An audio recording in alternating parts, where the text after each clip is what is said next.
Price the Lord, ஹல்லேலூயா. கிறிஸ்துவுக்குள் பிரியமானவர்களே, இந்த அருமையான காலை வேளையிலும் தேவ சமூகத்துக்கு வந்த உங்கள் ஒவ்வொருவரையும் இயேசுவின் இணையற்ற நாமத்தினாலே அன்பின் வாழ்த்துக்கள்.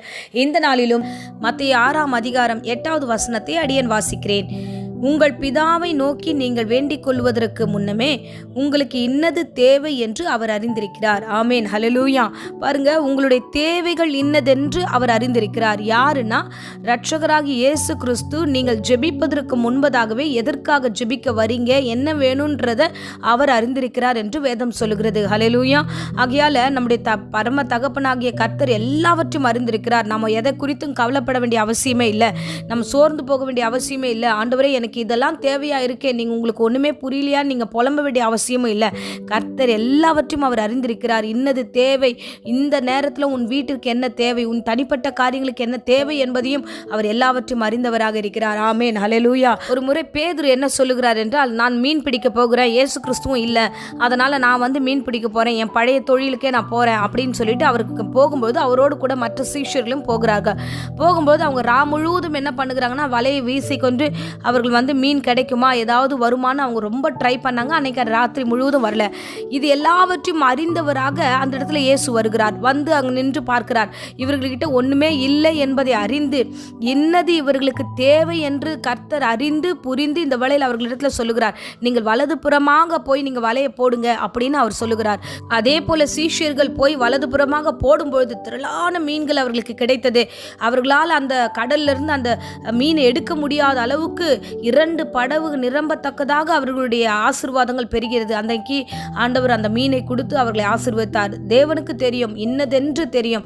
நம்ம எவ்வளோ தூரம் கடந்து போனாலும் சரி, எவ்வளோ தூரம் அவரை விட்டு விலகி போனாலும் சரி, நம்ம கலக்கத்தோட, கவலையோட, பயத்தோட ஏதாகிலும் ஆண்டவரே என்று நம்ம கலங்கி நின்றோம் என்றால் நிச்சயமாகவே கர்த்தர் எல்லாவற்றையும் சந்திக்க வல்லவராய் இருக்கிறார். ஆமேன், ஹல்லேலூயா. என் இரட்சகர் எப்பேற்பட்டவர் என்றால் தம்முடைய ஜனங்களுடைய தேவைகளை அறிந்தவராகவே இருக்கிறார். ஆமேன். காட்டு புஷ்பங்களை பாருங்க, அவைகளையே கர்த்தர் போஷிக்கிறாரே, உங்களை போஷிக்க மாட்டாரா? அவைகள் என்ன உழைக்கிறதா, இல்லைன்னா வயல்ல போய் வேலை செய்கிறதா? எந்த பறவையாவது உழைச்சி சம்பாரிச்சு எதையாவது எடுத்துன்னு வாழ்தா? இல்லையே. அவைகளையே பரமபிதா பிழைப்பூட்டும் போது உங்களுடைய தேவைகள் இன்னதென்று கர்த்தர் அறிய மாட்டாரா? நீங்க எந்த காரியத்துக்காக சோர்ந்து போய் அழுது கொண்டிருக்கிறீங்க என்பதை கர்த்தர் புரிந்து கொள்ள மாட்டாரா? நிச்சயமாய் புரிந்து கொள்வார், அவர் அறிந்து கொள்வார். கர்த்தரண்டே திரும்புங்க, தேவ சமூகத்தில் திரும்புங்க. அப்பொழுது அந்த பேதுரு அந்த திரளான ஆசீர்வாதத்தை கண்ட பின்புதான் இவர் கர்த்தர் என்பதை, இயேசு என்பதை அவன் அறிந்து கொள்ளுகிறான். ஹல்லேலூயா. இன்றைக்கு நாம எல்லாவற்றையும் இழந்த சூழ்நிலையில கூட நமக்காக உதவி செய்கிற ஒருவர் இருக்கிறார் என்பதை நீங்கள் அறிந்து கொள்ள வேண்டும். ஹல்லேலூயா. உங்கள் பட்சத்திலே தான் இருக்கிறார், உங்களோடவே தான் இருக்கிறார்.